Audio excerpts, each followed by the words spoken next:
Assalamualaikum warahmatullahi wabarakatuh. Perkenalkan, nama saya Maurat Nizaska dengan NPM 2459201137. Di sini saya akan membahas penanganan insiden keamanan cyber dalam studi kasus developer meninggalkan backdoor dalam aplikasi produksi.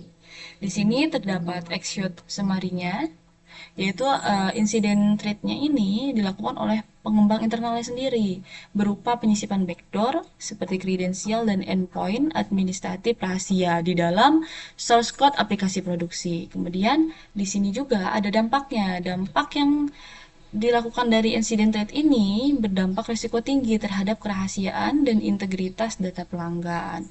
Nah, di sini juga ada tingkat keparahannya high. Kenapa tingkat keparahannya high? Karena tadi eh, di dalam eh, kasus ini itu belum sampai memberikan eh, bukti eksfiltrasi. Ketika sudah memberi sampai ditemukannya bukti eksfiltrasi, maka dari high akan naik menjadi kritikal seperti itu. Kemudian di sini ada penyebabnya. Penyebabnya itu karena lemahnya secure SDLC, yaitu tidak adanya proses kode review wajib, yang mana itu eh, sangat mempermudah seperti insiden threat ini atau backdoor ini masuk ke dalam sistem, dan juga tidak adanya pengujian keamanan statis atau SIST serta kurangnya pemisahan tugas.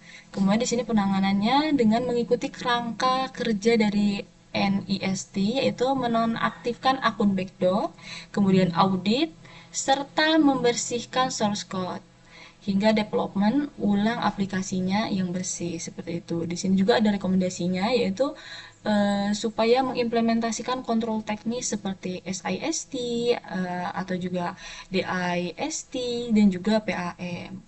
Kemudian perbaikan kontrol administratif seperti SOP serta penerapan jangka panjang berbasis Zero Trust dan DevSecOps.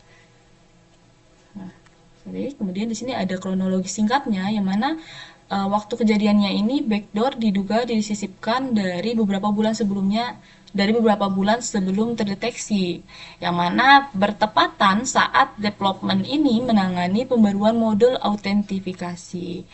Nah, jadi di dalam sistemnya ini terdampaknya juga banyak sistemnya di dalam sistemnya ini terdampak. Yang terkena dampaknya ada back back end IP dan juga infrastruktur server aplikasi sampai basis data yang terhubung ke dalam modul tersebut.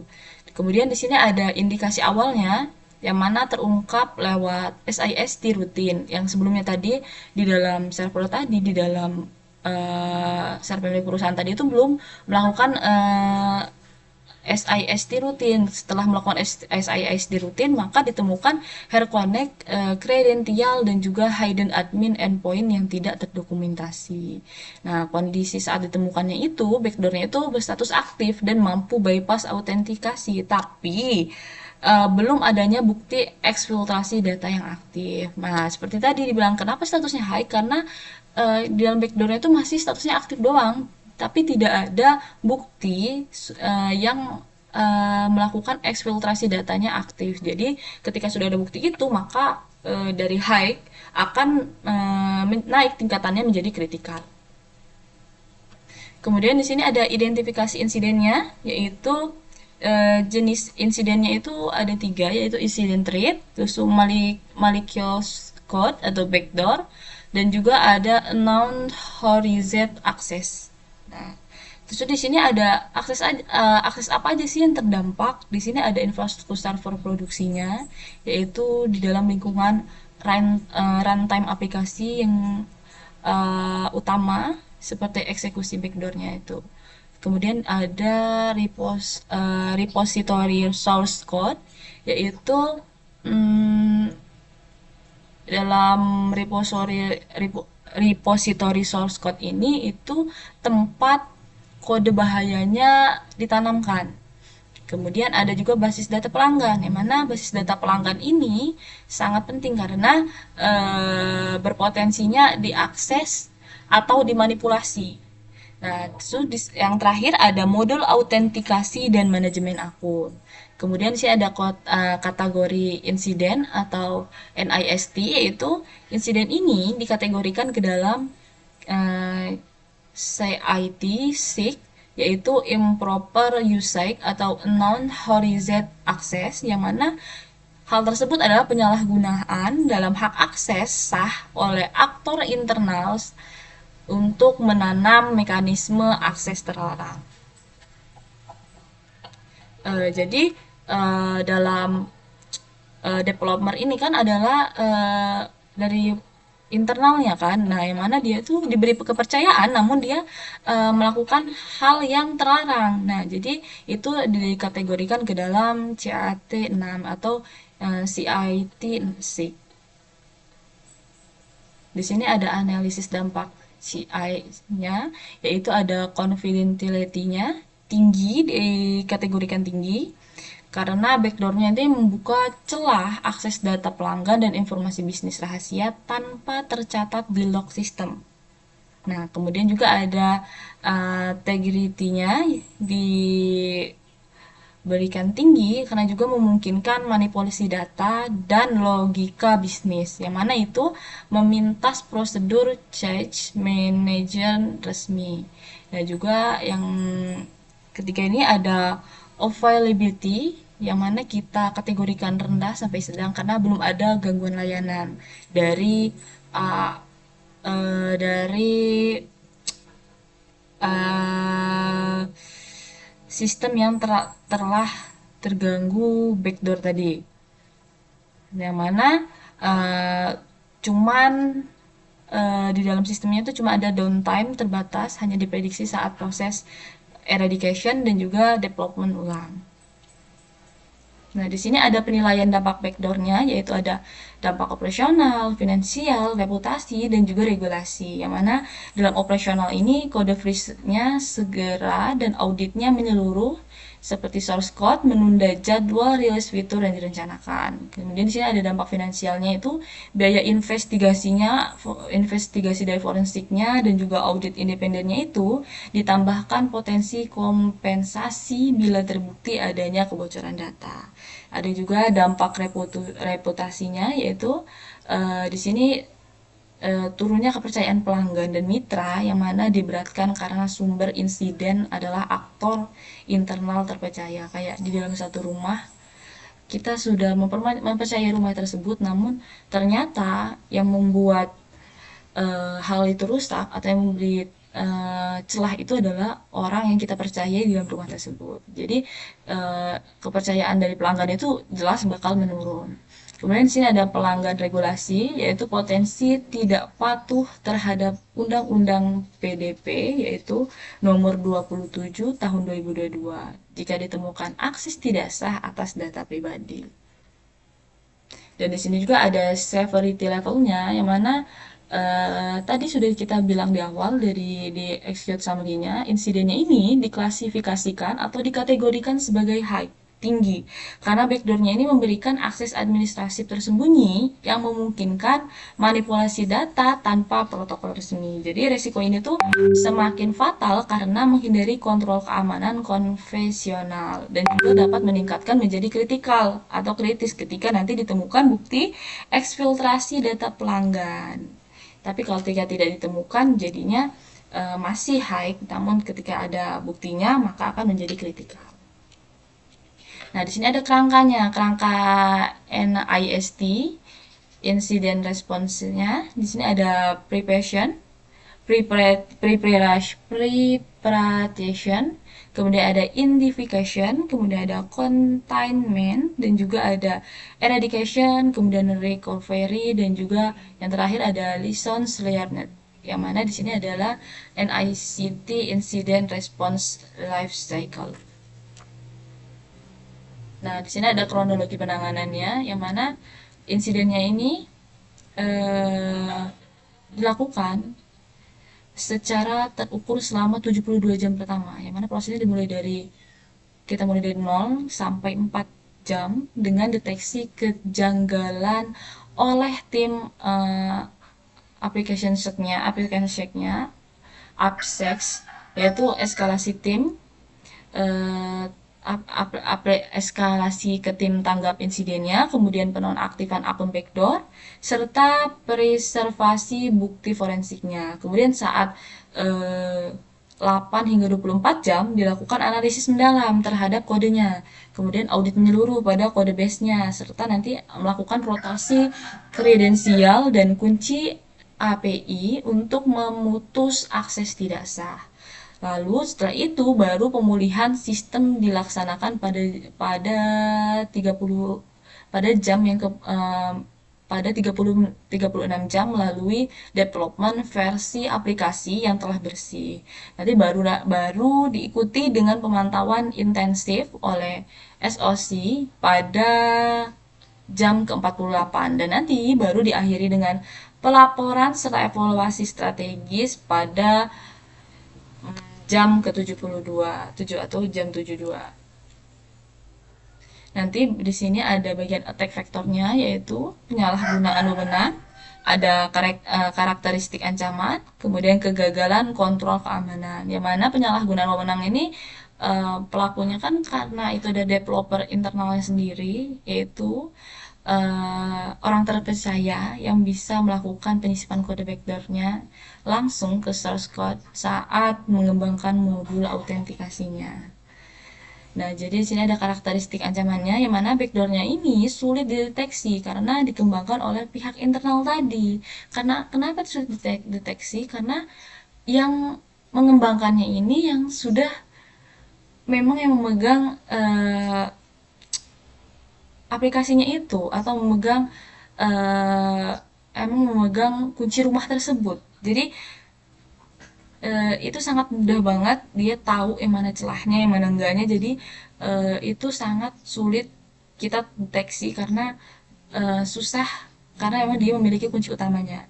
Nah, yang mana nanti dia akan memanfaatkan celah pada kontrol keamanan konvensional. Di sini juga ada kegagalan kontrol keamanan, yaitu kode berbahaya yang bisa lolos ke produksi karena tidak efektifnya kode review dan pengujian keamanan saat itu.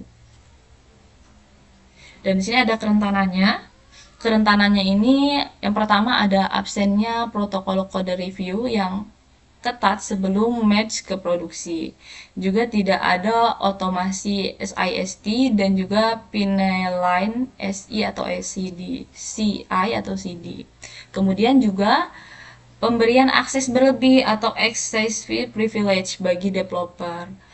Dan yang terakhir, ada kurangnya mekanisme secret scanning untuk kredensial yang sensitif. Lalu di sini ada kegagalan dari kontrol internalnya, yaitu yang pertama itu ada segregation of the disk belum tegas karena developer dan juga pihak deployment-nya. Di sini nomor 2 belum adanya UEBI untuk memantau anomali atau ada hal yang lain yang akun berhak istimewa. Dan yang ketiga ini ada tingkat keparahannya, yaitu high, potensi eskalasi menjadi kritikal. Yang keempat ada belum adanya UEBI untuk memantau anomali yang tadi. Seperti yang kedua ya sama ini, sepertinya saya salah menuliskan. Kemudian nomor 5 ini ada audit kodenya ini masih insidental, yaitu belum menjadi prosedur rutin yang terintegrasi. Kemudian di sini ada strategi komunikasi krisisnya, yaitu ada stakeholder dan pelaporan regulator, dan juga ada strategi komunikasinya. Yang mana stakeholdernya ini, yang pertama ada manajemen dan direksi, yaitu sebagai pengambil keputusan dan strateginya. Di sini juga ada tim IT dan AppSec, yaitu sebagai investigasi dan mitigasi teknisnya. Ya, yang ketiga ini ada legal dan compliance, yaitu sebagai kepatuhan regulasi dan juga resiko hukum. Kemudian ada pelanggan sebagai notifikasi resmi bila data pribadi terdampak, dan juga regulator dari Kominfo OJK, yaitu untuk sesuai kewajiban pelaporannya. Nah, jadi di dalam pelaporan regulatornya juga terdapat dalam Undang-Undang DPD nomor 27 tahun 2022, yaitu notifikasi tertulis ke otoritas dan subjek data wajib disampaikan maksimal 3 kali 24 jam sejak insidennya terdeteksi, yang mana sektor keuangannya wajib lapor tambahan ke OJK. Nah, kemudian ada strategi komunikasinya, yaitu karyawan internal, kemudian ada direksi dan manajemen, pelanggan, dan media massa. Yang mana di dalam karyawan internal ini ada penjelasan transparan dan terukur untuk mencegah disinformasi. Kemudian direksi dan manajemen ini untuk laporan teknis berkala seperti dampak, investigasi, dan juga status pemulihan. Nah, kemudian di bagian pelanggan ini notifikasi resmi profesional bila data pribadi terdampak. Dan yang terakhir ini ada media massa, yaitu pernyataan hanya lewat juru bicara resmi untuk kendalikan narasi. Nah, di sini ada rekomendasi perbaikannya, yaitu dalam kontrol teknisnya ini kita bisa menggunakan SIST dan DIST untuk otomatis di seluruh pin line CI dan atau CD. Kemudian di sana ada secret scanning juga untuk blokir hard connect kredensial sebelum produksi ketika terdapat ada hard connect kredensial bisa langsung diblokir. Dan juga di sini yang ketiga ada MFI yang mana wajib untuk seluruh akses di dalam lingkungan produksi. Nah, kemudian ada Privilege Access Management atau PIM untuk audit akses istimewanya. Kemudian yang terakhir ada segmentasi jaringan tegas antara dev, staging, dan juga produksi. Sedangkan di dalam kontrol administratifnya nanti kita bisa memberikan rekomendasi SOP, yang mana ini insiden response yang mencakup skenario insiden dari threat. Kemudian ada mandatory code review, yang mana minimal 2 reviewer sebelum merge. Dan juga ada audit code, dan juga audit keamanan berkala dan terjadwal, supaya nanti seperti tadi karena auditnya tidak terjadwal dan tidak berkala, akhirnya setelah 1 bulan baru terdeteksi adanya adanya serangan tadi. Kemudian di sini ada program security, yaitu awareness training soal resiko insiden threat-nya. Nah, juga di sini ada rekomendasi tentang preventif jangka panjang, yaitu dengan menggunakan zero trust architecture, yaitu verifikasi ketat setiap akses, dan juga menggunakan VIPT yang rutin untuk identifikasi kerentanan dari dini. Kemudian ada threat modeling, yaitu terintegrasi dalam siklus DevSecOps. Dan di sini ada strategi recovery-nya, yang mana kita harus rekomendasinya di sini kita melakukan backup 2, 3 sampai 4 atau 3 salinan dan juga 2 media dan 1 offsite. Nah, kemudian di sini ada disaster recovery plan dengan simulasi berkala, dan yang terakhir ada integritas ke business continuity point organisasi. Nah, yang terakhir ini rekomendasinya terhadap kontrol tambahan, yaitu UABI untuk deteksi anomali atau penyalahgunaan seperti tadi, akun yang istimewa secara real time.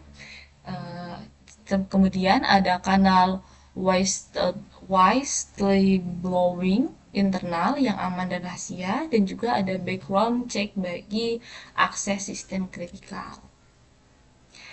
Itu saja yang dapat saya sampaikan, banyak kurangnya saya minta maaf. Saya akhiri. Wassalamualaikum warahmatullahi wabarakatuh.